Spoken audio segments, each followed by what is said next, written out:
গান্ধারী কেন লোহার আঘাতে নিজের গর্ভপাত ঘটান?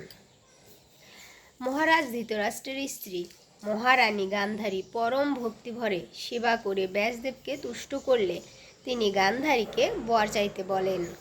তখন গান্ধারী তার গর্ভে ধৃতরাষ্ট্রের শতপুত্রের জন্মের বরদান কামনা করেন।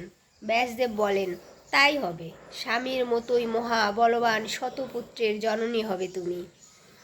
এর কিছুদিন পর গান্ধারী গর্ভবতী হন, কিন্তু দেখতে দেখতে 20 মাস অতিক্রান্ত হয়ে যায়, তখনও প্রসব হয় না তার। এতে ভীষণ চিন্তিত ও দুঃখিত হয়ে পড়েন গান্ধারী। ধৃতরাষ্ট্রও ক্রমশ ধৈর্য হারাতে থাকেন। এরপর একদিন কুন্তির গর্ভে যুধিষ্ঠিরের জন্মের খবর আসে।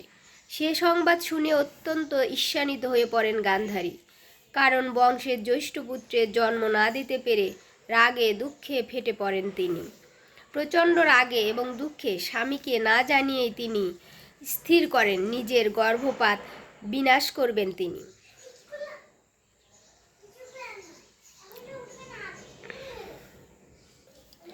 প্রচণ্ড রাগে এবং দুঃখে স্বামীকে না জানিয়েই তিনি স্থির করেন নিজের গর্ভ বিনাশ করবেন তিনি। সে কথা ভেবে লোহার একটি মুণ্ডর এনে প্রচণ্ড জোরে নিজের পেটে আঘাত করেন। সেই ভীষণ আঘাতে গর্ভপাত হয় তার এবং একটি শক্ত মাংসপিণ্ড পাওয়া যায়। মনের দুঃখে দাসীকে ডেকে সেটি ফেলে দেওয়ার আদেশ দেন গান্ধারী।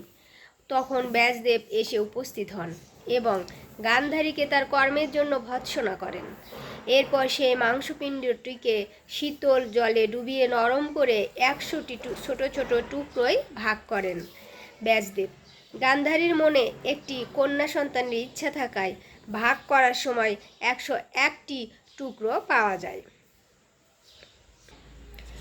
এরপর সেই 101টি মাংসখণ্ড আলাদা আলাদা ঘিপূর্ণ কলসিতে রেখে দেওয়া হয়।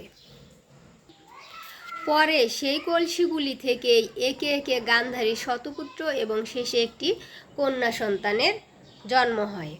কাশীদাসী মহাভারত আদি পর্ব।